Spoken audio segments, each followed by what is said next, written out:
إن الحمد لله نحمده ونستعينه ونؤمن به ونتوكل عليه ونعوذ بالله من شرور أنفسنا ومن سيئات أعمالنا من يهده الله فلا مضل له ومن يضلل فلا هادي له وأشهد أن لا إله إلا الله وحده لا شريك له وأشهد أن محمدا عبده ورسوله أرسله بالهدى ودين الحق ليظهره على الدين كله ولو كره المشركون اللهم صل على محمد وعلى آل محمد كما صليت على إبراهيم وعلى آل إبراهيم إنك حميد مجيد اللهم بارك على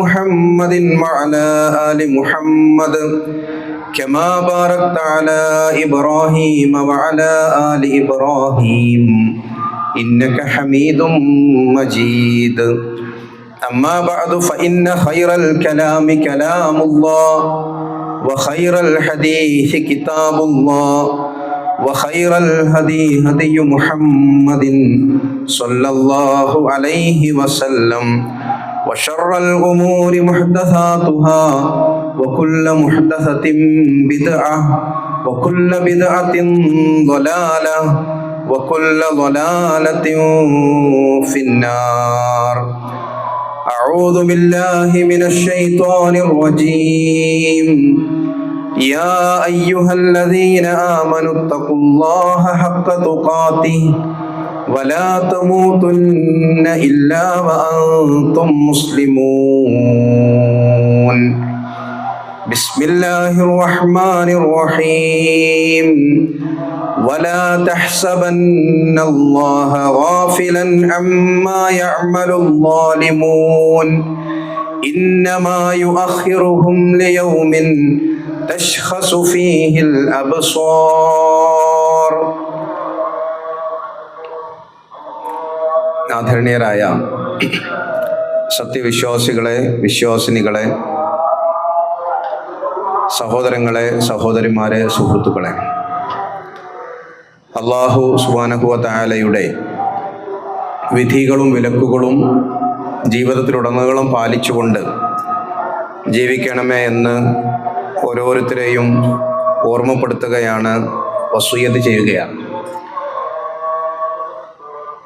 പരിശുദ്ധമായ ഒരു റമദാൻ പൂർത്തിയാക്കി വീണ്ടും ഒരു പെരുന്നാൾ അനുഭവിക്കാനും ആഘോഷിക്കാനും അള്ളാഹു നമുക്കെല്ലാവർക്കും തൗഫീഖ് നൽകിയിരിക്കുകയാണ്. എല്ലാ കാരണവന്മാർക്കും സഹോദരങ്ങൾക്കും ഏറ്റവും സന്തോഷകരമായ പെരുന്നാൾ ആശംസിക്കുകയാണ്. പെരുന്നാളിൻ്റെ ഏറ്റവും വലിയ സന്തോഷം തക്ബീറാണ്. അല്ലാഹു അക്ബർ, അല്ലാഹു അക്ബർ, അല്ലാഹു അക്ബർ, ലാ ഇലാഹ ഇല്ലല്ലാഹു, അല്ലാഹു അക്ബർ, അല്ലാഹു അക്ബർ വലില്ലാഹിൽ ഹംദ് എന്ന വലിയ ആഹ്വാനം, മുദ്രാവാക്യം, പെരുന്നാളിൻ്റെ വലിയ ശബ്ദം അത് മുഴക്കിക്കൊണ്ടാണ് നമ്മൾ ഈ പെരുന്നാൾ ഈദ്ഗാഹിലേക്ക് എത്തിച്ചേർന്നിട്ടുള്ളത്. നമുക്കെല്ലാവർക്കും അറിയാം, ഈ പെരുന്നാൾ നമ്മൾ ആഘോഷിക്കുമ്പോൾ നമ്മളുടെ സഹോദരങ്ങൾ വിദേശ രാജ്യങ്ങളിൽ, ഗൾഫ് രാജ്യങ്ങളിൽ അവർക്ക് ഈദ്ഗാഹുകൾക്ക് നിയന്ത്രണങ്ങൾ ഏർപ്പെടുത്തപ്പെട്ടിരിക്കുകയാണ്. കഴിഞ്ഞ ദിവസങ്ങളിൽ പ്രത്യേകിച്ചും വളരെ വലിയ യുദ്ധ സാഹചര്യങ്ങളിലേക്ക്, ഇതുവരെ ഉള്ള സാഹചര്യങ്ങളിൽ നിന്ന് കൂടുതൽ രൂക്ഷമായ യുദ്ധ സാഹചര്യങ്ങളിലേക്ക്, കേവലം സൈനിക ക്യാമ്പുകളെ ആക്രമിക്കുക എന്നുള്ളതിൽ നിന്ന് മാറി സാമ്പത്തിക സ്രോതസ്സുകളെ ആക്രമിക്കുക എന്നുള്ളതിലേക്ക് യുദ്ധത്തിൻ്റെ ആക്രമണങ്ങളുടെ ഗതി മാറി നിൽക്കുന്ന, ഒരു പക്ഷേ അത് നീണ്ടു നിൽക്കുകയാണെങ്കിൽ വലിയ അളവിൽ നമ്മളെപ്പോലും ബാധിക്കാനിടയുള്ള ഒരു സാഹചര്യത്തിലേക്ക് നമ്മളുടെ മുസ്ലിം ലോകത്തിൻ്റെ ഒരു സാഹചര്യം മാറിയിരിക്കുന്ന വളരെ ദുഃഖകരമായ ഒരു സാഹചര്യമാണ് ഇന്ന് നമ്മൾ ഈ പെരുന്നാളിലേക്ക് എത്തുമ്പോഴുള്ളത്. അള്ളാഹു എല്ലാവർക്കും സമാധാനവും സന്തോഷവും നൽകുന്ന സാഹചര്യം ഒരുക്കി നൽകുമാറാകട്ടെ. കഴിഞ്ഞ ദിവസം ഇന്നലെ ഖത്തറിൻ്റെ പ്രധാനമന്ത്രി പറഞ്ഞ, അല്ലെങ്കിൽ അവിടെയുള്ള ഏറ്റവും വലിയൊരു ഗ്യാസ് റിഫൈനറിയുടെ CEO പറഞ്ഞ വാർത്താ സമ്മേളനത്തിൽ അവരുടെ പ്രൊഡക്ഷൻ്റെ 17% ഒരു വലിയ ആക്രമണത്തെ കൊണ്ട് നശിച്ചു പോയിട്ടുള്ളത്. അത് മേക്കപ്പ് ചെയ്യാൻ 5 വർഷം വരെ എടുക്കും എന്നതാണ്. അതിൻ്റെ ഒരു വ്യാപ്തി കോടാനുകോടി ഡോളറുകളുടെ സാമ്പത്തിക സാഹചര്യത്തെ ബാധിക്കുന്ന, അത് ഏറ്റവും അധികം മിഡിൽ ഈസ്റ്റ് കഴിഞ്ഞാൽ ബാധിക്കാനിടയുള്ളത് സ്വാഭാവികമായി നമ്മളടക്കമുള്ള മുസ്ലിം ഇത്തരം പ്രദേശങ്ങളിൽ നിന്ന് സാമ്പത്തിക സഹായങ്ങൾ പല അളവിൽ ഡയറക്റ്റ് ആൻഡ് ഇൻഡയറക്റ്റായി കുടുംബങ്ങളിലേക്കും തൊഴിലിടങ്ങളിലേക്കും സാമൂഹ്യ സംരംഭങ്ങളിലേക്കും ഒക്കെ സ്വീകരിച്ചു കൊണ്ടിരിക്കുന്ന പ്രദേശങ്ങളെയാണ്. അതുകൊണ്ട് തന്നെ അത് വലിയ അളവിൽ നമ്മളെ ബാധിക്കുന്ന ഒരു യുദ്ധമായി മാറിയിരിക്കുകയാണ്. ഞാനതിൻ്റെ മറ്റ് സാഹചര്യങ്ങളൊന്നും സൂചിപ്പിക്കാതെ തന്നെ ഈ യുദ്ധത്തെക്കുറിച്ച് പറയുമ്പോൾ ഇറാൻ എന്ന ഒരു രാഷ്ട്രത്തെ അകാരണമായി ആക്രമിക്കപ്പെട്ടു എന്ന കാര്യത്തിൽ ഒരു മുസ്ലിം സഹോദരങ്ങൾക്കും ആ വിഷയത്തിൽ സംശയമില്ല. കാരണം ഇതിലൊന്നാമത്തെ യുദ്ധ കുറ്റവാളികൾ എന്ന് പറയുന്നത് അമേരിക്കയും ഇസ്രായേലും തന്നെയാണ്. ആ ആളുകൾ, ആ കുൽസിതമായ പ്രവൃത്തി നിരന്തരം നടത്തുന്ന, മുസ്ലിം സമൂഹത്തിനെതിരെ നിരന്തരം ആക്രമണങ്ങൾ നടത്തുന്ന ആ രാഷ്ട്രങ്ങൾ യുദ്ധക്കുറ്റം തന്നെയാണ് ചെയ്തിട്ടുള്ളത് എന്ന് ആവർത്തിച്ചു തന്നെ നമ്മൾക്ക് പറയേണ്ടിയിരിക്കുന്നു. യാതൊരു കാരണവുമില്ലാതെയാണ് ഒരു പരമാധികാര രാഷ്ട്രത്തെ ആക്രമിക്കുകയും അവിടെയുള്ള ഏറ്റവും മുതിർന്ന ഒരു രാഷ്ട്രത്തലവനെ വധിക്കുകയും ചെയ്തത്. ഇസ്ലാമിക ചരിത്രം നമ്മൾ പരിശോധിക്കുകയാണെങ്കിൽ സമാനമായ, അല്ലെങ്കിൽ ഇത്തരം ഒരു സാഹചര്യം ഉണ്ടാവുന്നത് റോമും അതേപോലെ തന്നെ പേർഷ്യയും തമ്മിൽ നബി സല്ലല്ലാഹു അലൈഹി വസല്ലമയുടെ കാലഘട്ടത്തിൽ വലിയൊരു യുദ്ധം ഉണ്ടാവുന്നുണ്ട്. ആ യുദ്ധം ഉണ്ടാകുമ്പോൾ അതിൽ അന്നത്തെ 2 രാഷ്ട്രങ്ങളും അനിസ്ലാമികമായ രാഷ്ട്രങ്ങളാണ്. ഇസ്ലാമിനോട് യാതൊരു കൂറുമില്ലാത്ത അമുസ്ലിം രാഷ്ട്രങ്ങളാണ്. പക്ഷേ അതിൽ ഒരു ഭാഗത്ത് പരാജയപ്പെടുന്നത്, അന്ന് റോം പരാജയപ്പെടുകയും പേർഷ്യ വിജയിക്കുകയും ചെയ്യുന്നുണ്ട്. റോമാ സാമ്രാജ്യം പരാജയപ്പെട്ടപ്പോൾ നബി സല്ലല്ലാഹു അലൈഹി വസല്ലമയ്ക്കും സ്വഹാബത്തിനും പോലും വലിയ സങ്കടവും ദുഃഖവും ഉണ്ടാവുന്ന സാഹചര്യം ഉണ്ടായി. അപ്പോഴാണ് സൂറത്തുർ റൂം അവതരിക്കുന്നത്. വിശുദ്ധ ഖുർആനിൽ ഒരു അധ്യായം അവതരിപ്പിച്ചു. അല്ലാഹു സുബ്ഹാനഹു വ തആല അലിഫ് ലാം റാ ഉലിബത്തിർ റൂം എന്ന് തുടങ്ങുന്ന അധ്യായം അവതരിപ്പിക്കുകയാണ്. ഇതാ റോം ഇവിടെ പരാജയപ്പെട്ടിരിക്കുന്നു. ഇനി കുറച്ചു കാലം കഴിഞ്ഞാൽ അവർ സയഗ്ലിബൂൻ, അവർ പേർഷ്യ അടക്കമുള്ള രാജ്യങ്ങളെ പരാജയപ്പെടുത്തുക തന്നെ ചെയ്യും, അവർ വിജയിക്കുക തന്നെ ചെയ്യുമെന്ന് പറഞ്ഞ് മുസ്ലിങ്ങൾക്ക് ആശ്വാസം പകരുകയും അവരുടെ മനസ്സിന് ആശ്വാസം പകരുകയും ചെയ്തു എന്നുള്ളതാണ്. അപ്പൊ ഇവിടെ അകാരണമായി ആക്രമിക്കപ്പെടുകയും പരാജയപ്പെടുത്തപ്പെടുകയും ചെയ്ത ആളുകളുടെ കൂടെ ചരിത്രത്തിൽ അതിൻ്റെ മുഫസ്സിറുകൾ വിശദീകരിക്കുന്നിടത്തേക്കാണ് അകാരണമായി ആക്രമിക്കപ്പെടുകയും പരാജയപ്പെടുത്തപ്പെടുകയും ചെയ്തവരുടെ കൂടെയാണ് റസൂലുള്ളാഹി സ്വല്ലല്ലാഹു അലൈഹി വസല്ലം മനസ്സ് നിന്നത് എന്നാണ്. ആ മനസ്സിനെ ആശ്വസിപ്പിക്കാനാണ് അല്ലാഹു സുബ്ഹാനഹു വ തആല വിശുദ്ധ ഖുർആനിലെ ഒരു ആയത്ത് അവതരിപ്പിച്ചത് എന്നതാണ്. മാത്രമല്ല, ഒരു ആക്രമണങ്ങൾ 2 രാഷ്ട്രങ്ങളോ 2 വ്യക്തികളോ 2 കുടുംബങ്ങളോ ഒക്കെ തമ്മിൽ അകാരണമായ യുദ്ധങ്ങളോ ആക്രമണങ്ങളോ ഉണ്ടാകുമ്പോൾ പീഡിതന്റെ കൂടെ നിൽക്കുക എന്നതാണ് ഇസ്ലാമിന്റെ കാഴ്ചപ്പാട്. അത് മുസ്ലിമാണോ മുസ്ലിം അല്ലേ എന്ന് പോലും നോക്കിയിട്ടല്ല. ആരാണോ മർദ്ദിക്കപ്പെടുന്നത്, നീതിരഹിതമായി ആരാണോ ആക്രമിക്കപ്പെടുന്നത്, അവരുടെ കൂടെ നിൽക്കണം എന്നുള്ളതാണ് ഇസ്ലാമിന്റെ ഒരു കാഴ്ചപ്പാട്. അതും നമ്മൾ ഈ ഘട്ടത്തിൽ ഒരു പെരുന്നാളിന്റെ സാഹചര്യത്തിൽ നമ്മളെ അവിടെ ആശയ രൂപീകരണം നടത്തുമ്പോൾ നമ്മൾ ഉറക്കെ പറയേണ്ട കാര്യം തന്നെയാണ്. ആ മർദ്ദിതന്റെ പ്രാർത്ഥനക്കും അള്ളാഹുവിനും ഇടയിൽ യാതൊരു മറയും ഉണ്ടാവുകയില്ല എന്ന് റസൂലുള്ളാഹി സ്വല്ലല്ലാഹു അലൈഹി വസല്ലം പറഞ്ഞത് മുസ്ലിമായ മർദ്ദിതന്റെ പ്രാർത്ഥനയ്ക്ക് മാത്രമല്ല, ഒരു മുസ്ലിമിന്റെ ഭാഗത്ത് നിന്ന് വേറൊരാൾ മർദ്ദിക്കപ്പെടുകയാണെങ്കിലും ആ മർദ്ദിതന്റെ പ്രാർത്ഥനക്കും അള്ളാഹുവിനും ഇടയിൽ യാതൊരുവിധ മറയും ഉണ്ടായിരിക്കുകയില്ല. അയാളുടെ പ്രാർത്ഥന അള്ളാഹു കേൾക്കും എന്നതാണ്. അതോടൊപ്പം ഞാൻ വെള്ളിയാഴ്ച ഖുത്ബയിൽ സൂചിപ്പിച്ച ഒരു കാര്യം കൂടി നമ്മൾ മുസ്ലിങ്ങൾ എന്ന നിലക്ക്, അഹ്ലുസുന്നയുടെ വക്താക്കൾ എന്ന നിലക്ക് ഇന്നലെ സൗദി അറേബ്യയൊക്കെ ഒന്നുകൂടി ആവർത്തിച്ചത് പറഞ്ഞിട്ടുണ്ട്. ഈ ആക്രമണം ഉണ്ടാകുമ്പോൾ എല്ലാവരും ഇറാൻ എന്നൊരു രാഷ്ട്രത്തിന്റെ കൂടെ നിൽക്കുമ്പോൾ തന്നെ ഇറാൻ ചെയ്യുന്ന അല്ലെങ്കിൽ അങ്ങനെയുള്ളൊരു മുസ്ലിം നാമധാരതയിലുള്ള അഹ്ലുൽ ഖിബ്ല എന്ന നിലക്ക് ഇവരെല്ലാവരെയും മുസ്ലിങ്ങളായിട്ടാണ്, ഹജ്ജിനൊക്കെ വരുന്ന മുസ്ലിങ്ങളായിട്ട് തന്നെയാണ് മുസ്ലിം ലോകം പരിഗണിച്ചു വരുന്നത്, ഷിയാ സമൂഹത്തെയും. അപ്പൊ ആ മുസ്ലിം സമൂഹത്തിന്റെ ഭാഗമായിട്ടുള്ള ആളുകൾ ചെയ്യുന്ന കാര്യം എന്താണ്? അവർ മുസ്ലിം രാജ്യങ്ങളെ യാതൊരു നീതീകരണവുമില്ലാതെ അവരുടെ സാമ്പത്തിക സ്രോതസ്സുകളിലേക്കും അവിടെയുള്ള മനുഷ്യരെയും ആക്രമിക്കുന്ന നിലപാട് സ്വീകരിക്കുകയാണ്. ആ നിലപാടിനെയും തള്ളി പറയാൻ നമുക്ക് സാധിക്കേണ്ടതുണ്ട്. ഇസ്രായേലും അമേരിക്കയും നടത്തുന്ന എല്ലാ ആക്രമണങ്ങളെയും തള്ളിപ്പറയുകയും അതിന് കുടപിടിക്കുന്ന ഒരു സമീപനവും ഒരു മുസ്ലിം സ്വീകരിക്കുകയും ചെയ്യരുത് എന്ന് പറയുമ്പോൾ തന്നെ ഇറാൻ അടക്കമുള്ള ഈ രാഷ്ട്രങ്ങൾ ഇറാൻ 11ഓളം മുസ്ലിം രാഷ്ട്രങ്ങളെയാണ്, ഗൾഫ് രാജ്യങ്ങൾ മാത്രമല്ല, ഈജിപ്തിനെ ആക്രമിച്ചു, ഇറാഖിനെ ആക്രമിച്ചു, ലബനാനെ ആക്രമിച്ചു, തുർക്കിയെ ആക്രമിച്ചു, അസർബൈജാൻ ആക്രമിച്ചു, അർമീനിയെ ആക്രമിച്ചു. ഈ രാജ്യങ്ങളൊക്കെ അതിന്റെ ചുറ്റുഭാഗത്തുള്ള മുസ്ലിം രാജ്യങ്ങളാണ്. ആ മുസ്ലിം രാജ്യങ്ങളൊക്കെ യാതൊരു കാരണവുമില്ലാതെ, അവിടെ അമേരിക്കയുടെ കേന്ദ്രങ്ങളുള്ളതുണ്ട്, കേന്ദ്രങ്ങളില്ലാത്തതുണ്ട്, ഇവിടെയൊക്കെ ബോംബിടുന്ന സാഹചര്യമാണ്. അതുകൊണ്ടാണ് ഇത് രണ്ടും ഒരു ആദർശധാരയുടെ, ഇസ്രായേലിനെ സംബന്ധിച്ചിടത്തോളം അവർ ബൈബിളിന്റെ അടിസ്ഥാനത്തിലും അവരുടെ തോറയുടെ അടിസ്ഥാനത്തിലും ഈ പ്രദേശങ്ങളൊക്കെ ഞങ്ങൾക്ക് ഭരണം കിട്ടേണ്ട പ്രദേശങ്ങളാണ് എന്ന് വിചാരിക്കുകയും അതൊരു ആദർശമായി കരുതുകയും ചെയ്യുന്ന ആളുകളാണ്. ഇറാനെ സംബന്ധിച്ചിടത്തോളം അവരുടെ കാഴ്ചപ്പാടനുസരിച്ച് ഹറമ് നിൽക്കുന്ന പ്രദേശങ്ങളടക്കം മുസ്ലിം രാജ്യങ്ങളടക്കം തങ്ങളുടെ വരുതിയിലേക്ക് വരികയും ഞങ്ങളാണ് ഹറമ് ഭരിക്കേണ്ടത്, അഹ്ലുസുന്നയുടെ ആളുകളല്ല എന്ന് വിചാരിക്കുകയും ചെയ്യുന്ന ആളുകളാണ്. അപ്പൊ ഈ രണ്ട് ആദർശധാരയുടെയും അടിസ്ഥാനത്തിൽ തന്നെ കൂടിയാണ് ഇവർ ഈ ആക്രമണങ്ങൾ നടത്തിക്കൊണ്ടിരിക്കുകയും ചെയ്യുന്നത്. അത് അഹ്ലുസുന്നത്തി വൽ ജമാഅത്തിന്റെ ഭാഗമായി നിൽക്കുന്ന സുന്നി മുസ്ലിങ്ങളുടെ ഭാഗമായി നിൽക്കുന്ന ലോകത്തുള്ള മുഴുവൻ മുസ്ലിങ്ങളും ഈ രണ്ട് ആക്രമണങ്ങളെയും ഒരുപോലെ തന്നെ തെറ്റാണ് എന്ന് കാണുകയും ആ തെറ്റിനെതിരെ പ്രതികരിക്കുകയും ചെയ്യണമെന്നത് ഈ പെരുന്നാളിന്റെ ആമുഖ സന്ദേശമായി നാം ഓരോരുത്തരും തിരിച്ചറിയുകയും മനസ്സിലാക്കുകയും ചെയ്യേണ്ടതുണ്ട്.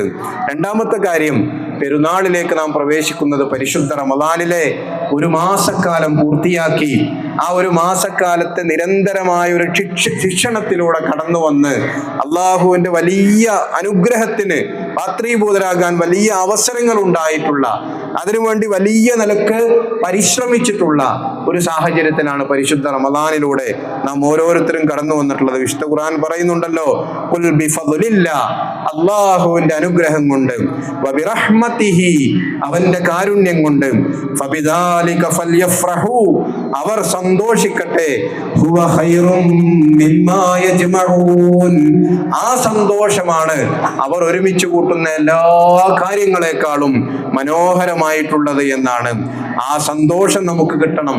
നാം ഈ കൈവരിച്ചിട്ടുള്ള ഒരു മാസക്കാലത്തെ ശിക്ഷണത്തിലൂടെ നാം കൈവരിച്ചിട്ടുള്ള കാര്യങ്ങൾ എന്താണ്? നന്മകൾ ചെയ്യാൻ നമുക്കെല്ലാവർക്കും സാധിക്കുന്നുള്ളതാണ്. ഒന്ന് വിചാരിച്ചാൽ, ഒന്ന് നമ്മൾ മനസ്സിരുത്തിയാൽ എല്ലാ നന്മകളും നമ്മളുടെ ജീവിതത്തിൽ കൊണ്ടുവരാൻ നമുക്ക് സാധിക്കും. തിന്മകളിൽ നിന്ന് അകന്നു നിൽക്കാൻ നമ്മൾക്ക് സാധിക്കും. സ്വഭാവവും സംസ്കാരവുമെല്ലാം ദീനിയായ ഏറ്റവും മനോഹരമായി നിലനിർത്താൻ നമുക്ക് സാധിക്കും. സാമ്പത്തികമായ വിശുദ്ധി കൈവരിച്ച് മുന്നോട്ട് പോകാൻ നമുക്ക് സാധിക്കും. പ്രാർത്ഥനാനിരതമായ ജീവിതത്തിലൂടെ നമ്മുടെ ജീവിതം മുന്നോട്ട് കൊണ്ടുപോകാൻ സാധിക്കും. ലൈംഗിക രംഗത്ത് ഏറ്റവും വിശുദ്ധമായ ചിന്തയും വിശുദ്ധമായ പ്രവൃത്തികളും നമുക്ക് കൊണ്ടു നടക്കാൻ സാധിക്കും.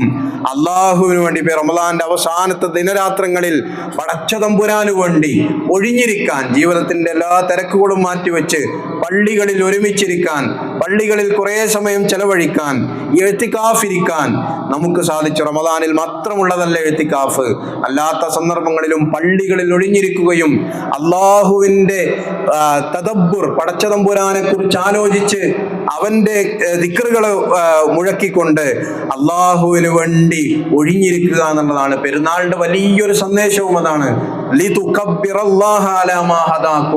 അള്ളാഹു ഹിദായത്തിലേക്ക് നമ്മളെ ചേർത്ത് പിടിച്ചു എന്നതിനാൽ നിങ്ങൾ തക്ബീറുകൾ മുഴക്കിക്കൊണ്ട് വലഅല്ലകും തഷ്കുറൂൻ, നന്ദിയുള്ളവരായി മാറാൻ ശ്രമിക്കുക എന്നതാണ് വിശുദ്ധ ഖുർആൻ നോമ്പിനെ കുറിച്ച് പറയുന്നിടത്ത് അത് അവസാനിപ്പിക്കുമ്പോൾ പറയുന്നത് ആരാധനകളും അനുഷ്ഠാനങ്ങളും അള്ളാഹുവിനെ കുറിച്ചുള്ള പേടിയും ഏതുവരെ തുടരേണ്ട കാര്യമാണ്.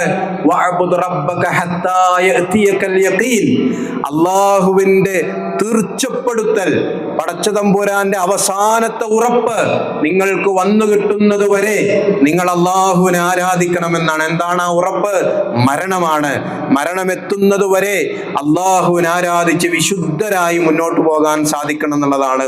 നന്മയുടെ മാർഗത്തിലേക്ക് കടന്നു വരാനും നന്മയിലൂടെ സഞ്ചരിക്കാനും നന്മയിലൂടെ കടന്നു പോകാനും പടച്ചോൻ അവസരം നൽകിയാൽ അതിൽ നിന്ന് പിന്നീട് തിരിഞ്ഞു നിൽക്കാൻ പാടില്ല എന്നതാണ്. വമൻ അഅറള അൻ ദിക്രി ഫഇന്ന ലഹു മഈശതൻ ലംഗാ വനഹ്ശുറുഹു യൗമൽ ഖിയാമത്തി അഅമാ. അല്ലാഹുവിന്റെ മാർഗത്തിലേക്ക് ഒരാൾ വന്നു കഴിഞ്ഞ് അതിൽ നിന്ന് തിരിഞ്ഞു പോയാൽ, എൻ്റെ ദിക്റുകളിൽ നിന്ന് നിങ്ങൾ തിരിഞ്ഞു നടന്നാൽ അവന് കുടുസേറിയ ജീവിതമായിരിക്കും നാം നൽകുക. നാളെ പാരത്രിക ലോകത്ത് അവരെ അന്ധരായിട്ടായിരിക്കും അള്ളാഹു ഒരുമിച്ച് കൂട്ടുക എന്നും ഉള്ള താക്കീത് വിശുദ്ധ ഖുർആൻ നമുക്ക് നൽകുന്നുണ്ട്. എങ്ങനെയാണ് ഈ നന്മയുടെ മാർഗത്തിൽ നിലനിൽക്കേണ്ടത്? ഖുർആൻ പറയുന്നുണ്ട്, ഇന്നല്ലദീന ഖാലൂ റബ്ബുനല്ലാഹ് ثم استقاموا تتنزل عليهم الملائكة ألا تخافوا ولا تحزنوا وأبشروا بالجنة. ഇന്നല്ലദീന ഖാലൂ റബ്ബുനല്ലാഹ്, അല്ലാഹുവാണ് ഞങ്ങളുടെ റബ്ബ് എന്ന് പറയുന്നവർ ثم استقاموا, ആ വഴിയിൽ തന്നെ ഉറച്ചു നിൽക്കാനാണ് ശ്രമിക്കേണ്ടത്. അങ്ങനെ ശ്രമിച്ചാൽ അവരുടെ ജീവിതത്തിലും അവരുടെ മരണത്തിലും അവരുടെ പരലോകത്തും അവരുടെ ഖബറിലും അവരുടെ ജീവിതത്തിലുള്ള നീളവും തതനസ്സലു അലൈഹിമുൽ മലായിക, മലക്കുകളുടെ സാന്നിധ്യം അവർക്ക് അനുഭവിക്കാൻ സാധിക്കും. അള്ളാഹുവിന്റെ സാമീപ്യം അവർക്ക് അനുഭവിക്കാൻ സാധിക്കും. ആശ്വാസകരമായ സാഹചര്യങ്ങൾ അവർക്ക് അനുഭവിക്കാൻ സാധിക്കും. അല്ലാ തഖാഫു വലാ തഹ്സനു, ദുഃഖിക്കേണ്ടി വരികയോ വ്യസനിക്കേണ്ടി വരികയോ ചെയ്യുകയില്ല. വഅബ്ശിറൂ ബിൽ ജന്ന, സ്വർഗ്ഗം കൊണ്ട് അവർ സന്തോഷ വാർത്ത അറിയിക്കപ്പെടും. അവർ ആ നിലക്ക് വാഗ്ദാനം ചെയ്യപ്പെട്ട സ്വർഗം കൊണ്ട് അവർ സന്തോഷ വാർത്ത അറിയിക്കപ്പെടുമെന്നതാണ്. ഈ പരിശുദ്ധ റമദാനിൽ നമ്മൾ കണ്ടതാണ്. മസ്ജിദുകളിൽ ധാരാളം ആളുകൾ നിറഞ്ഞു കവിയുന്ന, ആരാധനകളിലേക്ക് ആളുകൾ വലിയ സമാധാനത്തോടെ കടന്നു വരുന്ന പ്രതിസന്ധികളൊക്കെ ഉണ്ട്. അത് സാമ്പത്തികമായി ഞാൻ തുടക്കത്തിൽ പറഞ്ഞു, ആ പ്രതിസന്ധികൾ ഈ പെരുന്നാൾ പോലും പലയിടത്തും ബാധിക്കുന്നുണ്ട്. ഗൾഫിലെ പല കമ്പനികളും പല മുഅസ്സസാത്തുകളും നാട്ടിൽ റമദാൻ റിലീഫ് പ്രവർത്തനങ്ങൾ നടത്തിയിരുന്നത് പലതും നിർത്തിയ സാഹചര്യമുണ്ട്. പലതിൻ്റെയും ഫണ്ടുകൾ കിട്ടാത്തത് കൊണ്ട് സ്ഥിരമായി നടന്നിരുന്ന പല കാര്യങ്ങളും മുടങ്ങുന്ന സാഹചര്യങ്ങളുണ്ട്. അത്തരം വെല്ലുവിളികൾ സാമ്പത്തിക കാര്യത്തിൽ നമ്മുടെ നാട്ടിലെ തന്നെ സാമ്പത്തിക സാഹചര്യങ്ങൾ വളരെ പ്രയാസപ്പെടുന്ന സാഹചര്യങ്ങളിലേക്ക് പോകുന്ന കാര്യങ്ങളുണ്ട്. സ്വർണത്തിന്റെ വില വലിയ അളവിൽ കുതിച്ചു കയറി നിൽക്കുന്ന ഒരു സാഹചര്യമുണ്ട്. അതേപോലെ തന്നെ ജീവിത നിലവാരം വലിയ അളവിൽ ഉയരുകയും എന്നാൽ അതിനനുസരിച്ച് വരുമാനം പ്രതീക്ഷിക്കുന്ന രീതിയിൽ വരാതിരിക്കുകയും ചെയ്യുന്ന കച്ചവടത്തിന്റെ സാഹചര്യങ്ങളൊക്കെ, അപ്പോൾ പ്രത്യേകിച്ചും ഈ സ്ഥലക്കച്ചവടം അടക്കമുള്ള കാര്യങ്ങളൊക്കെ മുടങ്ങിക്കിടക്കുന്ന വലിയ സാഹചര്യങ്ങൾ നമ്മുടെ നാട്ടിലുണ്ട്. ഒരു സാമ്പത്തിക അച്ചടക്കം അതുകൂടി പെരുന്നാളിൻ്റെ ഒരു സന്ദേശമായി ഞാൻ നിങ്ങളുടെ മുമ്പിൽ വെക്കുകയാണ്. നമ്മളുടെ കുടുംബങ്ങളിൽ, നമ്മുടെ സമൂഹത്തിൽ, നമ്മുടെ ചുറ്റുപാടുകളിൽ എല്ലാ അർത്ഥത്തിലും ഒരു സാമ്പത്തിക അച്ചടക്കം കൊണ്ടുവരേണ്ട കാലഘട്ടത്തിലൂടെയാണ് നമ്മൾ പോകുന്നത്. നമ്മളുടെ വിവാഹമാകട്ടെ, ആഘോഷങ്ങളാകട്ടെ, കുടുംബത്തിലെ ചെലവുകളാവട്ടെ, കുട്ടികളുടെ യാത്രകളാവട്ടെ, എല്ലായിടത്തും ഒരു അച്ചടക്കം പാലിക്കാൻ അള്ളാഹു ചില പരീക്ഷണങ്ങൾ വരുമ്പോൾ പടച്ചവനൊരു ബർക്കത്ത് നമ്മൾക്ക് ചൊരിഞ്ഞു നൽകിയിട്ടുണ്ട്. വലിയ അളവിലുള്ള ബർക്കത്ത് നൽകപ്പെട്ട ഒരു സമൂഹമായിട്ടാണ് ഈ കാലഘട്ടത്തിൽ നമ്മൾ മുന്നോട്ട് പോകുന്നത്. വലിയ ദാരിദ്ര്യങ്ങളില്ലാത്ത, വലിയ പ്രതിസന്ധികളില്ലാത്ത, എപ്പോഴും എല്ലാ കാര്യങ്ങളും നടന്നു പോകുന്ന ഒരു കാലഘട്ടത്തിലൂടെ നമ്മൾ പോകുന്നത്. പക്ഷേ ഏതൊരു സമയത്തും നമ്മളൊരു ദാരിദ്ര്യത്തെ പ്രതീക്ഷിക്കണം. ഒരു കുടുസ് അള്ളാഹു നമ്മൾക്കൊരു ഒരു ബുദ്ധിമുട്ട് നൽകുമോ എന്നൊരു പരീക്ഷണത്തെ നമ്മൾ പേടിക്കണം. ആ പേടിയോടുകൂടി ചില സാമ്പത്തിക അച്ചടക്കങ്ങൾ ഉള്ളതിൽ തൃപ്തിപ്പെട്ട് നമ്മളിങ്ങനെ അനാവശ്യമായി യാതൊരു നിയന്ത്രണങ്ങളും ഇല്ലാതെ കടങ്ങൾ കുന്നുകൂട്ടി ലോണുകൾ എടുത്ത് ധാരാളിത്തം കാണിച്ച് ജീവിക്കുക എന്നുള്ളതിൽ നിന്ന് മാറി ഉള്ളതെന്താണോ, വരുമാനം എന്താണോ, എന്താണ് എൻ്റെ സാഹചര്യം എന്ന് പരിശോധിക്കുകയും ആ സാഹചര്യത്തിനനുസരിച്ച് നമ്മളുടെ കുടുംബങ്ങളെ നമ്മൾ പരിവർത്തിപ്പിക്കുകയും ഉള്ളതിൽ ഉറച്ചു നിന്ന്, അതിന് ഖനാഅത്ത് എന്നാണ് ഇസ്ലാമിക ഭാഷയിൽ പറയുക, ഉള്ളതിൽ ഉറച്ചു നിന്ന് ഉള്ളതിൽ തൃപ്തിപ്പെട്ട് ജീവിക്കുന്ന സാഹചര്യവും നമ്മൾക്കുണ്ടാവണം. അതോടൊപ്പം ഇന്ന് ഒരു തെരഞ്ഞെടുപ്പിന്റെ സാഹചര്യത്തിലേക്ക് കൂടി നമ്മൾ കടന്നു വന്നിരിക്കുകയാണ്. നമ്മളുടെ കേരളത്തിന്റെ ഒരു സാഹചര്യം, ഞാനൊരു രാഷ്ട്രീയമായ അഭിപ്രായങ്ങൾ ആ കാര്യത്തിൽ പറയുന്നില്ല, പക്ഷേ കേരളത്തിന്റെ കുറച്ചു കാലമായിട്ടുള്ള സാഹചര്യത്തിൽ നമ്മൾക്കറിയാം, വലിയ വർഗീയവൽക്കരിക്കപ്പെടുന്ന മുസ്ലിം സമൂഹത്തെ പ്രത്യേകമായും വലിയ അർത്ഥത്തിൽ ഒരു ചേരിയിലേക്ക് മാറ്റി നിർത്താൻ ശ്രമിക്കുന്ന നമ്പൂതിരി മുതൽ നസ്രാണി വരെ എന്ന ഒരു പ്രമേയം ഉയർത്തപ്പെട്ട ഒരു കാലഘട്ടത്തിലൂടെയാണ് നമ്മൾ കടന്നുപോയത് എന്നുള്ളത് നമ്മൾ ഒരിക്കലും, അതിൽ മാറ്റി നിർത്തപ്പെട്ട ഒരേ ഒരു സമൂഹം മുസ്ലിം സമൂഹമാണ് എന്നുള്ളത് ഗൗരവതരമായി നമ്മൾ ചിന്തിക്കുകയും ആലോചിക്കുകയും ചെയ്യേണ്ട കാര്യം മാത്രമാണ്. ആ അർത്ഥത്തിൽ മുസ്ലിം സമൂഹത്തെ സംബന്ധിച്ചിടത്തോളം നമ്മളുടെ ഒരു നിലനിൽപ്പ്, മാന്യമായ നമ്മളുടെ നിലനിൽപ്പ് ഇവിടെ സാധ്യമാകാൻ സാധിക്കുന്ന ഒരു രാഷ്ട്രീയ പരിസരം ഒരുങ്ങി വരണം എന്നുള്ളത് നമ്മളുടെ ഓരോ മുസ്ലിമിന്റെയും ചിന്തയിൽ ഉണ്ടാകണമെന്നതാണ്. അതിനനുസരിച്ചുള്ള, കാരണം നമ്മളുടെ മതം അനുസരിച്ച് മാന്യമായി ജീവിക്കാൻ, എല്ലാവരോടും സൗഹൃദത്തോടു കൂടിയുള്ള ഒരു ജീവിതം സാധ്യമാകാൻ, നമ്മളുടെ മസ്ജിദുകൾക്ക് നല്ല നിലനിൽപ്പുകൾ സാധ്യമാകാൻ, നമ്മളുടെ കച്ചവട സ്ഥാപനങ്ങൾക്ക് മുസ്ലിമായി നിന്നുകൊണ്ട് തന്നെ ഉത്തരേന്ത്യയിലൊക്കെ നമ്മൾ കാണുന്നത് പോലുള്ള പ്രതിസന്ധികളിലേക്ക് പോവാതെ ഏറ്റവും മാന്യമായ രീതിയിലുള്ള നിലനിൽപ്പ് സാധ്യമാകാൻ, മുസ്ലിം ഷിആറുകൾ ഉയർത്തിപ്പിടിച്ചുകൊണ്ട്, താടി വെച്ചുകൊണ്ട്, തൊപ്പി വെച്ചുകൊണ്ട്, മുസ്ലിം ഷിആറുകൾ ഉയർത്തിപ്പിടിച്ചുകൊണ്ട് തന്നെ ഇവിടെ ജീവിക്കാൻ സാധിക്കുന്ന സാഹചര്യങ്ങൾ ഉണ്ടാകാനുള്ള ഒരു രാഷ്ട്രീയ സാഹചര്യം ഉണ്ടാക്കുന്നതിൽ ഓരോ മുസ്ലിമും പങ്കുവഹിക്കേണ്ട കാലഘട്ടം കൂടിയാണ് നമ്മളുടെ മുന്നിലുള്ളത്. അതിനോരോരുത്തർ, നിങ്ങളെല്ലാവരും വലിയ കാഴ്ചപ്പാടുള്ള ആളുകളാണ്, ജീവിത കാഴ്ചപ്പാടുള്ള ആളുകളാണ്, രാഷ്ട്രീയ കാഴ്ചപ്പാടുള്ള ആളുകളാണ്. ആ നിങ്ങളുടെ കാഴ്ചപ്പാടുകൾ കൃത്യമായി വിലയിരുത്തി അത്തരം കാര്യങ്ങളിൽ മുന്നോട്ട് പോകണം എന്ന് ഓർമ്മപ്പെടുത്തുകയാണ്. ഒരു അവധിക്കാലത്തേക്കാണ് നമ്മൾ ഈ പെരുന്നാൾ കഴിഞ്ഞാൽ കടക്കുന്നത്. ആ അവധിക്കാലം അലക്ഷ്യമായി പോകരുത്. നമ്മളുടെ കുട്ടികൾ ഏറ്റവും വലിയ പ്രതിസന്ധികൾ അനുഭവിക്കുന്ന ഒരു തലമുറയായി സോഷ്യൽ മീഡിയയുടെ വലിയ ബഹളങ്ങൾ നടക്കുന്ന, അതിൻ്റെ വലിയ തിക്ത അനുഭവങ്ങൾ നമ്മൾ അനുഭവിച്ചു കൊണ്ടിരിക്കുന്ന, വലിയ നമ്മൾക്കൊന്നും പിടുത്തം കിട്ടാത്ത രൂപത്തിലുള്ള ലഹരിയുടെയും അതേപോലെ തന്നെ സൗന്ദര്യവർദ്ധ വസ്തുക്കളുടെയും ആഘോഷങ്ങളുടെയും തിമിർപ്പുകളുടെയും ലോകത്തേക്ക് കുട്ടികൾ വല്ലാതെ വഴിതെറ്റിപ്പോകുന്ന ഒരു കാലഘട്ടമാണ്. അതിന് ഏറ്റവും വലിയ ഒരു സാഹചര്യം അവധിക്കാലങ്ങളിൽ ഉണ്ടാകും. അവിടെ നമ്മൾ അവരൊന്ന് ചേർത്ത് പിടിക്കാൻ തയ്യാറാകണം. നിങ്ങൾ ഏതു കാഴ്ചപ്പാടുകളുള്ള മത സംവിധാനത്തിന്റെ, സംഘടനാ സംവിധാനത്തിന്റെ, ഓരോരുത്തർക്കും അവരുടേതായ കാഴ്ചപ്പാട്, ആ കാഴ്ചപ്പാടുകളിൽ നിന്നുകൊണ്ടുള്ള മതപഠന ക്ലാസുകൾ അവധിക്കാലങ്ങളിൽ കുട്ടികൾക്ക് നൽകാൻ തയ്യാറാവുകയും നമ്മളൊക്കെ ഒരുമിച്ച് തൗഹീദിലേക്ക് കുട്ടികളെ തിരിച്ചു കൊണ്ടുവരികയും അതേപോലെ തന്നെ സുന്നത്തിലേക്ക് കുട്ടികളെ തിരിച്ചു കൊണ്ടുവരികയും ദൈവബോധത്തിലേക്ക് ചേർത്ത് പിടിക്കുകയും അവരുടെ സന്തോഷങ്ങളെയും അവരുടെ ആഹ്ലാദങ്ങളെയും ഒന്ന് മുറിച്ചു കളയാതെ തന്നെ അതിനെ ചേർത്ത് പിടിക്കുന്ന അവധിക്കാലത്തെ നന്മകളുടെ വഴിയിലേക്ക് നമുക്ക് നമ്മളുടെ കുട്ടികളെ കൊണ്ടുവരാൻ സാധിക്കേണ്ടതായിട്ടുണ്ട്. കാലം ഇങ്ങനെ മോശമാകുമ്പോൾ നമ്മൾ ഒരിക്കലും വിചാരിക്കരുത് മുസ്ലിം സമൂഹത്തിനെതിരെ എല്ലാ ഭാഗത്തു നിന്നും, ലോകാടിസ്ഥാനത്തിലാവട്ടെ ദേശീയ അടിസ്ഥാനത്തിലാവട്ടെ സംസ്ഥാനത്തിന്റെയും നമ്മളുടെ പ്രാദേശികമായൊക്കെ മുസ്ലിം സമൂഹം ആക്രമിക്കപ്പെടുമ്പോൾ നമ്മൾ സങ്കടപ്പെടല്ല വേണ്ടത്. ഞാൻ ഓതി വെച്ച ആയത്ത് അതാണ്, വലാ തഹ്സബന്നല്ലാഹ ഗാഫിലൻ അമ്മാ യഅമലു ളാലിമൂൻ.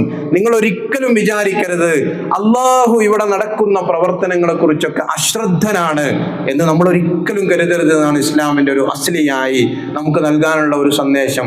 പടച്ചോൻ കാണുന്നുണ്ട് ഇതെല്ലാം. അള്ളാഹു എല്ലാം അറിയുകയും നമ്മളുടെ ഓരോ പ്രവർത്തനങ്ങളെയും നമ്മൾ അനുഭവിക്കുന്ന ഓരോ കാര്യങ്ങളെയും അവൻ നോക്കിക്കൊണ്ടിരിക്കുകയും ചെയ്യുന്നുണ്ട്. എന്നാൽ പടച്ചോൻ പറഞ്ഞ ഇന്നമാ യുഅഖിറുഹും ലിയൗമിൻ തശ്ഖസു ഫീഹിൽ അബ്സാർ, കണ്ണുകളെ പോലും റാഞ്ചിയെടുക്കപ്പെടുന്ന ആ ഒരു ദിവസത്തേക്ക് വേണ്ടി അള്ളാഹു അവരെങ്ങനെ വിട്ട് നൽകിയിരിക്കുകയാണ്. തിന്മകളുടെ ആളുകളെ പടച്ചോനൊന്ന് പിന്തിപ്പിച്ചിരിക്കുകയാണ്. അവർ ചെയ്തോ, അവർ കുറച്ചൊക്കെ ഒരു നെഗളിപ്പ് കാണിക്കട്ടെ. അവർ മുസ്ലിം സമൂഹത്തിന്, അള്ളാഹുവിന്റെ റസൂൽ പറഞ്ഞല്ലോ, ഒരു ഭക്ഷണത്തളികയിലേക്ക് കഴുകന്മാർ ആർത്തിയോടെ അടുക്കുന്നത് പോലെ ശത്രുക്കൾ നിങ്ങൾക്കിടയിലേക്ക് ആർത്തിയോടെ കടന്നു വരും, നിങ്ങളെ പിച്ചി ചീന്തി കൊത്തിപ്പറിക്കാൻ ശ്രമിക്കും. ഇസ്രായേൽ വലിയ അളവിൽ അവർ മുസ്ലിം ലോകത്ത് ആക്രമണങ്ങൾ അഴിച്ചുവിടും അവസാന കാലഘട്ടത്തിൽ. അതിന്റെ തുടക്കമാണോ അതോ ഇത് ഇവിടെ അവസാനിക്കുന്നൊന്നും നമുക്ക് പറയാൻ കഴിയില്ല. പക്ഷേ ആ യഹൂദികൾ പിന്നീട് അവർ ഒറ്റപ്പെടുന്ന സാഹചര്യം വരും. അവർ ഓരോ കല്ലുകളുടെ പിന്നിലും മറഞ്ഞു നിൽക്കേണ്ട സാഹചര്യം വരും. ഓരോ ഒലീവ് മരത്തിന്റെയും ഓരോ മരങ്ങളുടെയും പിന്നിൽ അവർ മറഞ്ഞു നിൽക്കേണ്ട സാഹചര്യം വരും. അവർ ഒറ്റപ്പെടുകയും ആ കല്ലുകളും ആ മരങ്ങളും മുസ്ലിം സമൂഹത്തിന്റെ സൈന്യത്തോട് വിളിച്ചു പറയും, ഇതാ എന്റെ പിന്നിൽ ഒരു യഹൂദിയുണ്ട്, ഇവിടെ വന്ന് നിങ്ങൾ അവനെ വധിക്കുക എന്ന്. അങ്ങനെ അവിടെ വെച്ച് ഓരോരുത്തരും വധിക്കപ്പെടുന്ന സാഹചര്യം ഉണ്ടാകും. ഇമാം മഹ്ദി എന്ന വലിയ നീതിമാനായ ഒരു ഭരണാധികാരിയുടെ വരവോടുകൂടി ലോകത്തത് സംഭവിക്കുമെന്നാണ്. ഒരുപക്ഷെ നമ്മളുടെ കാലഘട്ടത്തിലാകാം അള്ളാഹു അത്തരം ഒരു സാഹചര്യത്തിലേക്ക് ഈ ലോകത്തെ വഴിമാറ്റുന്നത്. വലിയ ഫിത്നകളുടെ, വലിയ ദുരന്തങ്ങളുണ്ടാവാൻ സാധ്യതയുള്ള ഒരു കാലഘട്ടമാണ് അവിടുന്ന് അങ്ങോട്ട് നടക്കാനിരിക്കുന്നത് എന്ന് പരിശുദ്ധ റസൂൽ സ്വല്ലല്ലാഹു അലൈഹി വസല്ലം പറഞ്ഞിട്ടുണ്ട്. അപ്പൊ നമ്മളെപ്പോഴും ആ കാലഘട്ടത്തെ പ്രതീക്ഷിക്കണം. അവിടെ ഈമാൻ, വിശ്വാസം, തൗഹീദ്, കലിമത്തുല്ലാഹ്, അള്ളാഹുവിന്റെ കലിമത്ത് മുറുകെ പിടിക്കാനുള്ള വലിയ കരുത്താണ് ഒരു വിശ്വാസിക്ക് ആ സമയത്ത് ഉണ്ടാകേണ്ടത് എന്നാണ്. നിങ്ങൾ ഏതു നാട്ടിൽ, ഏതു പ്രദേശത്ത്, ഏതൊഴിഞ്ഞ ഭാഗത്ത് ജീവിക്കുന്നവരാണെങ്കിലും അവിടെ നിങ്ങൾ പരീക്ഷിക്കപ്പെടുന്ന സാഹചര്യം ഉണ്ടാകുമെന്നാണ്. ഈമാനികമായി പരീക്ഷിക്കപ്പെടുന്ന സാഹചര്യം ഉണ്ടാകുമെന്നാണ്. അത്തരം പരീക്ഷണങ്ങളിലേക്ക് പോകുമ്പോൾ വിശ്വാസം ഉയർത്തിപ്പിടിച്ചുകൊണ്ട്, ലാ ഇലാഹ ഇല്ലല്ലാഹു ഉയർത്തിപ്പിടിച്ചുകൊണ്ട് മുന്നോട്ട് പോകാൻ നമുക്ക് സാധിക്കണം. അള്ളാഹു നമുക്കതിന് തൗഫീക്ക് നൽകുമാറാകട്ടെ. ഈമാൻ അള്ളാഹു നമുക്ക് നൽകി അനുഗ്രഹിക്കുമാറാകട്ടെ. പെരുന്നാൾ എന്നുള്ളത് സന്തോഷിക്കാനുള്ള സന്ദർഭം കൂടിയാണ്. കുടുംബ ബന്ധങ്ങൾ പുലർത്തിക്കൊണ്ടാണ് ആ സന്തോഷം കൂടുതലായി പങ്കിടേണ്ടത്. നല്ല ഭക്ഷണങ്ങൾ കഴിച്ച്, നല്ല സന്തോഷങ്ങൾ പങ്കിട്ട്, നല്ല സന്തോഷത്തോടു കൂടി എല്ലാവരും പെരുന്നാളിനെ ഉൾക്കൊള്ളുകയും പെരുന്നാൾ പരമാവധി സന്തോഷത്തിന്റെ സന്ദർഭമാക്കി മാറ്റുകയും ചെയ്യണം. പ്രായമായവരും വൃദ്ധരായവരും രോഗികളുമായ ആളുകൾ ധാരാളമുള്ള ഒരു കാലഘട്ടം കൂടിയാണ്. അവരെയൊക്കെ സന്ദർശിക്കാനും അവരോടൊക്കെ സന്തോഷങ്ങളും അവർക്ക് വേണ്ടി പ്രാർത്ഥിക്കാനുമുള്ള സന്ദർഭമായി ഈ പെരുന്നാളിന്റെ സന്ദർഭത്തെ നമ്മൾ ഓരോരുത്തരും മാറ്റണം. സൗഹൃദം നമ്മൾ ഒരിക്കലും മറക്കരുത്. ആ സൗഹൃദത്തിന് വിലങ്ങു നിൽക്കുന്ന, ആ സൗഹൃദത്തിന് തടസ്സം നിൽക്കുന്ന നടപടികൾ നമ്മൾ ഒരിക്കലും നമ്മളുടെ ഭാഗത്ത് നിന്ന് അത്തരം നടപടികൾ ഉണ്ടാവാതിരിക്കുക എന്നുള്ളത് എല്ലാ അർത്ഥത്തിലും ഈ കാലഘട്ടത്തിൽ പ്രത്യേകിച്ചും നമ്മൾ വലിയ അളവിൽ അത് പുലർത്തിപ്പോരണം എന്ന് വസിയത്ത് ചെയ്യുകയാണ്. ആരാധനകൾ തന്നെയാണ് ഈ പെരുന്നാൾ. ഒരു വെള്ളിയാഴ്ച കൂടിയാണ്, ഇനി ഒരു ജുമുഅ കൂടിയുണ്ട്. എല്ലാ മസ്ജിദുകളിലും ജുമുഅ നടക്കും. ആ ജുമുഅയിൽ എല്ലാവരും പങ്കെടുക്കുക എന്നുള്ളത് അതിൻ്റെ ഭാഗം തന്നെയാണ്. ഇസ്ലാമിക കാലഘട്ടത്തിൽ വളരെ വിദൂരമായി നിൽക്കുന്ന ആളുകൾക്ക് ഒരു പക്ഷേ ജുമുഅക്ക് എത്താൻ കഴിഞ്ഞില്ലെങ്കിൽ അവർക്ക് ളുഹ്ർ നിസ്കരിക്കുക എന്നുള്ളൊരു ഓപ്ഷൻ ഉണ്ട് എന്നുള്ളതല്ലാതെ റമദാൻ കാലത്ത് അങ്ങനത്തെ ഒരു തർക്കമോ അല്ലെങ്കിൽ അങ്ങനത്തെ ഒരു സോഷ്യൽ മീഡിയകളിൽ അത്രയും കുറേ ചർച്ചകൾ വന്നിട്ടുണ്ട്. പക്ഷേ പരിശുദ്ധമായ ഈ ഒരു ദിവസം നമ്മളെ സംബന്ധിച്ചിടത്തോളം നമ്മൾക്ക് തൊട്ടടുത്ത് പള്ളികളുള്ളവരാണ്.